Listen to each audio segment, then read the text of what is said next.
Now, 12 years to film this, 100,000 miles, 60,000 digital pictures, and 300 rolls of video film. What have you been doing in your spare time? We have been working very hard, and this project took a world view. You had to basically go to all of the dig sites, interview the scientists in all of the areas, and it was a gargantuan project to put it together, but we were happy once we saw the final product, what the conclusions led us to.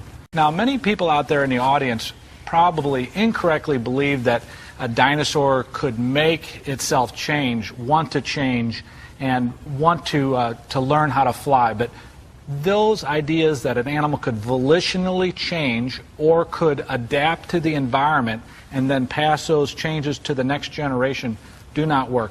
The only way a dinosaur could become a bird in the theory of evolution is by a series of accidents in the DNA in the reproductive cells. And those accidents would have to be a string of letters, thousands of letters long, that formed by accident.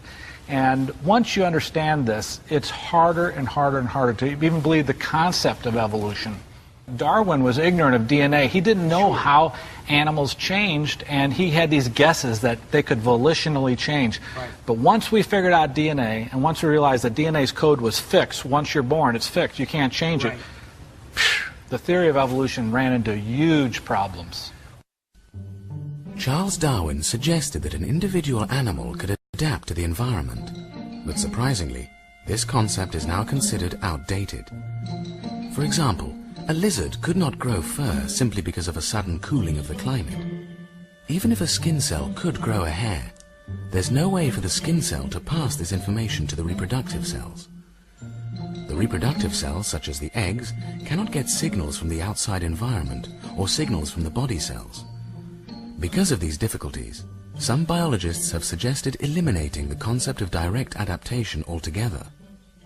Unfortunately, some naturalists and even university professors still speak in terms of these disproved and outdated mechanisms. The outside environment is changing, therefore the organism has to adjust to those changes if he wants to survive.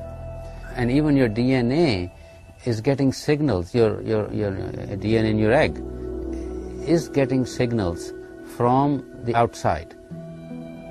And those signals are being translated through stress in your body.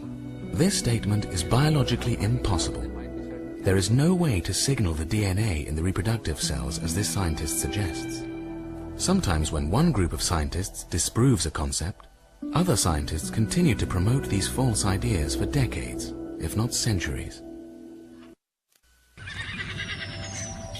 Another scientific theory born around the time of Aristotle was the law of use and disuse, also called the law of acquired characteristics.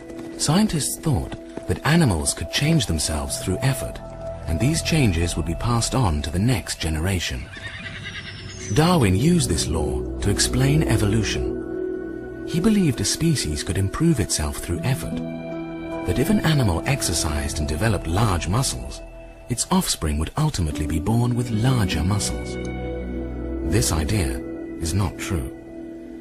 Even if you exercised your body every day and developed enormous muscles, your child would not be born brawny. Muscle building has no effect on the DNA of the reproductive cells and cannot be passed on to the next generation. Well, actually, of course, Lamarck and Darwin knew nothing about genes or genetics at all. It wasn't invented till long after. They understood heredity, but not genetics. But they didn't understand what the mechanisms of. And in fact, they went down some wrong paths on that part. But that's okay. That's it was reasonable at the time for them to think that. Darwin also thought that if an animal did not use a body part, such as a leg or an eye, its offspring would eventually be born without these. He envisioned animals shedding body parts this way through the law of disuse. For example, he suggested that the eyes of a mole became covered with fur and smaller because the mole did not use them underground. But this idea is genetically impossible. Using or not using a body part has no effect on the DNA of the reproductive cells and cannot be passed on to the next generation. If you put an eye patch on a baby at birth and left it there till adulthood, that person's offspring would still be born with normal eyes. disuse of a body part has no effect on the next generation. In the late 19th century, a scientist with a vivid imagination and a butcher knife put the law of disuse to rest and caused an enormous difficulty for Darwin's theory. A man by the name of August Weismann devised a simple experiment in which he kept cutting off the tails of mice, and he did this for 20-odd generations, and the mice still had tails. With this simple experiment, the law of disuse was invalidated.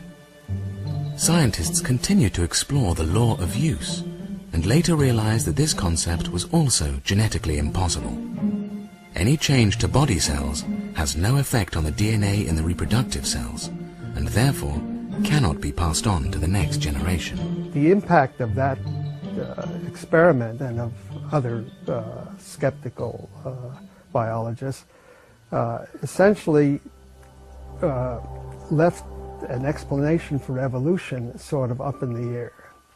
And biologists were, although many of them felt that there were changes among organisms, they still felt that there was no adequate explanation to explain these changes. Unfortunately, much of the public believes the law of use and disuse is a valid idea, partly because scientists occasionally describe the mechanism for evolution in these terms. You know, Don, Darwin got these false ideas about use and disuse from Lamarck, a scientist a century earlier, and he just went with it, and he wrote these ideas in The Origin of Species, but now we look at him and it's like, how foolish that a mole not using his eye would make his eye go away. It just doesn't work.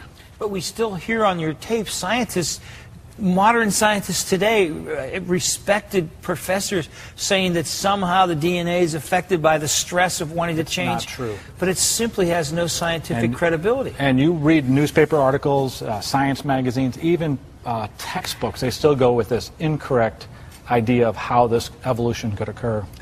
Just imagine if dinosaurs didn't evolve into birds, just for the sake of discussion. And you were trying to prove that they did. You would have a dinosaur, and then you'd have a bird. How could you make an intermediate? One way you could do that would be to starting to alter the fossils. You could take the dinosaur and start adding feathers to a dinosaur and putting it up in the museums, which they did.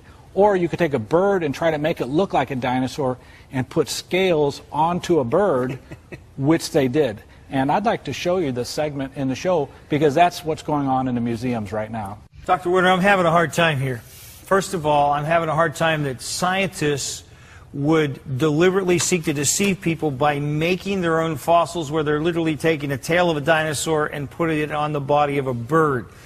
And then that other scientists would want to publish in National Geographic knowing full well that they are publishing a lie, not the truth. And then third, that National Geographic would whitewash the story with them having all of the evidence from a credible evolutionary scientist that says this is a fake, and yet they bury that part of the story. That, you know, it goes past examining evidence. It goes to character. It goes to credibility. It happened to me. I believed in evolution. People started giving me credible information that disproved the theory, and once I started looking at it, the whole thing fell apart. It was like a house of cards. Yes. Well, you're a trophy and a testimony, and we hope that your story and your incredible work will urge other scientists and other folks just interested in these things to go back and look a second time, seek the truth. Mm-hmm. You know, wherever the truth leads us, that's where we ought to be. You know, if evolution was true, I wouldn't want to believe a fairy tale called creation. No. But when this is the level of to which people will go to perpetuate a theory, they're only, if they had viable evidence, they wouldn't be presenting this kind of stuff. No. And I always say, look at the fossils, folk. Don't look at the charts, look at the fossils. Many well-accepted scientific theories concerning a multitude of subjects have been disproved. Some thought the Earth was flat. Some thought the Sun orbited the Earth. Some thought life came from non-living things through spontaneous generation. Some thought animals could change themselves through use and disuse, and could pass these changes to the next generation. Scientists are just as prone to holding on to old ideas as anyone else. Knowing this list of historical scientific blunders, each perpetuated for more than 1,000 years, how many of us have scrutinized today's prevailing theory that humans evolved from a single-cell organism that mutated over millions of years? A theory is just that, a theory. We must always bear in mind that any scientific theory may be false and must be continuously subjected to testing. All of Darwin's proposed mechanisms for evolution have proved to be insufficient. Even the new theory, evolution by chance mutations, has its detractors. Darwin predicted his theory of evolution would eventually be proven in the fossil record. More than 200 million fossils have been recovered. Did his prediction come true?